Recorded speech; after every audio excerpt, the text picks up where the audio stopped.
నమస్తే, welcome to Kadapa వార్త. పేదల పాలిట కల్పతరువుగా మారిన ఆరోగ్యశ్రీ నేడు ఎంతో మంది పేద ప్రజలకు ప్రాణదాతగా నిలిచింది. అటువంటి ఆరోగ్యశ్రీ గురించి వివరించడానికి కడప జిల్లా కోఆర్డినేటర్ డాక్టర్ బాలాంజనేయులు గారు మనతో ఉన్నారు. ఆయనతో మాట్లాడి మరిన్ని వివరాలు తెలుసుకుందాం. నమస్తే సార్. నమస్తే సార్, ఆరోగ్యశ్రీ గురించి వివరించండి సార్. అందరికీ నమస్కారం అండి.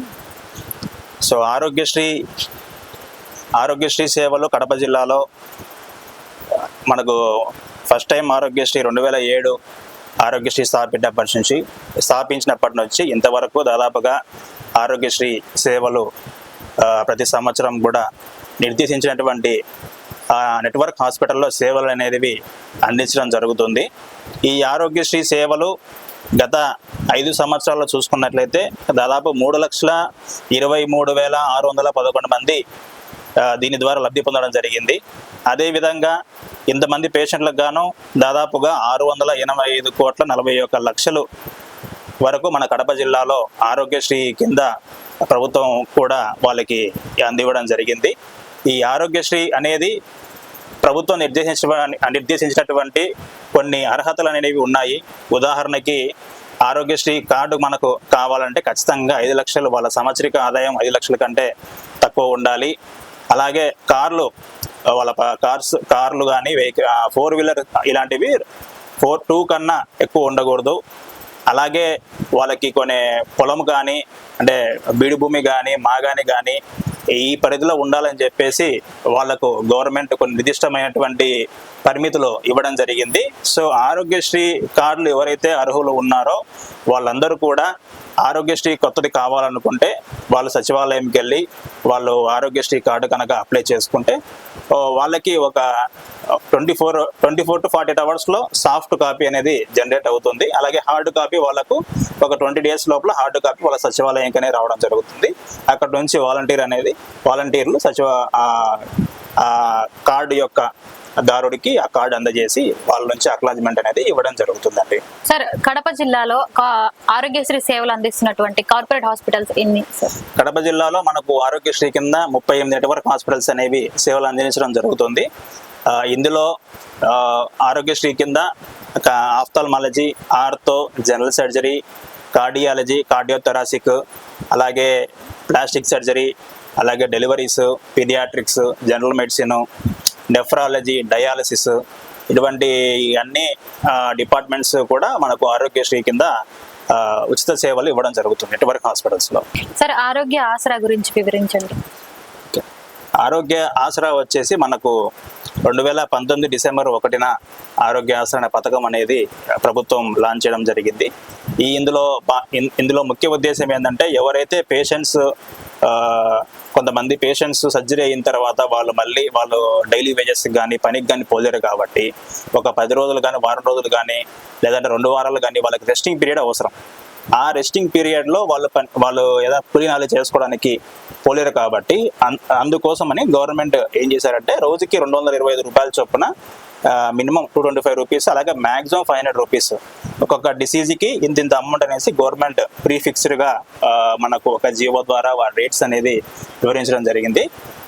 ఈ ఆసరా కింద వచ్చేసి మనకు దాదాపు 1519 ఆసరా ప్రొసీజర్స్ అనేసి ఉండడం జరిగింది. ఎవరైతే అర్హులు ఈ ఆసరాకు అర్హత ఉందో వాళ్ళకు ఆరోగ్య మిత్ర ద్వారా ఆ బ్యాంక్ అకౌంట్ అనేది అప్డేట్ చేయడం జరుగుతుంది. వాళ్ళ అకౌంట్లో వితిన్ 24 to 48 అవర్స్లో వాళ్ళ ఆధార్ లింక్ అకౌంట్లో అమౌంట్ అనేది పడడం జరుగుతుంది. ఈ ఆరోగ్య ఆసరా వచ్చేసి మనకు 1519 జబ్బులకు ఉండడం జరిగింది.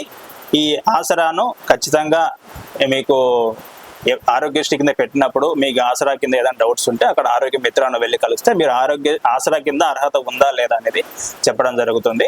అర్హత ఉన్నట్లయితే వాళ్ళు మీ దగ్గర ఆధార్ లింక్ బ్యాంక్ అకౌంట్లో ఓపెన్ అవుతుంది. దానికి మీరు లింక్ చేయించుకున్నట్లయితే వెంటనే అమౌంట్ అనేది 24 to 48 అవర్స్ పడడం జరుగుతుంది. ఈ ఆసరా గురించి ప్రతి ఒక్కరు కూడా అవగాహన కలిగి ఏదైనా సమాచారం కావాలంటే ఆరోగ్య మిత్రులను సంప్రదించినా వాళ్ళు వెంటనే దీని గురించి వివరిస్తారు. అలాగే ఇంకా సమాచారం ఏదైనా కావాలంటే 104 కాల్ చేసిన కాల్ సెంటర్కి సమాచారం అనేది ఇవ్వడం జరుగుతుంది. సరే, ఆరోగ్యశ్రీ కింద ఎన్ని జబ్బులకి చికిత్స అందిస్తున్నారు? ఆరోగ్యశ్రీ కింద మనకి ఇంతవరకు 3,257 ప్రొసీజర్లు అనేది మనకు ఐడెంటిఫై చేయడం జరిగింది.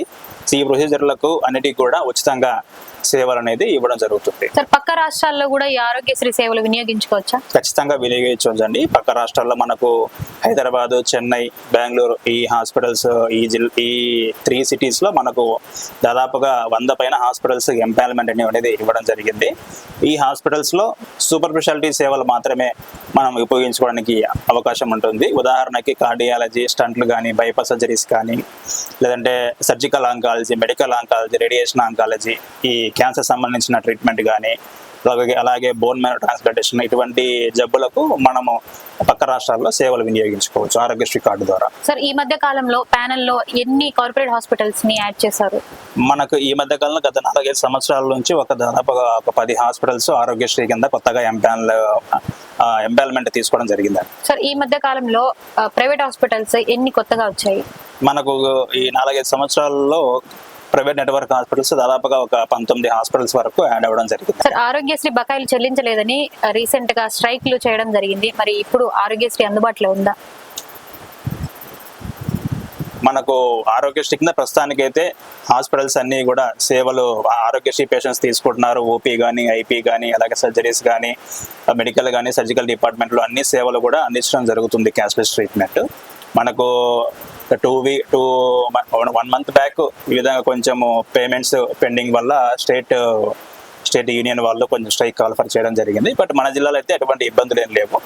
మొదటి నుంచి కూడా ఆరోగ్యశ్రీ సేవలకు ఎటువంటి అంతరాయం కలగకుండా సేవలు అనేది ఇవ్వడం జరుగుతుంది నెట్వర్క్ హాస్పిటల్స్ ప్రజలకు. కాబట్టి ప్రజలు ఎవరు కూడా ఆరోగ్యశ్రీ సేవలు నిలిపివేశారనేసి ఎవరు కూడా అపోహ పడకుండా ఆరోగ్యశ్రీ నెట్వర్క్ హాస్పిటల్లో ఈ సేవలు వినియోగాల్సిందిగా మేము రిక్వెస్ట్ చేసుకుంటున్నాం. సార్ మీ యొక్క విలువైన సమయాన్ని మా కోసం కేటాయించినందుకు thank you sir. Thank you.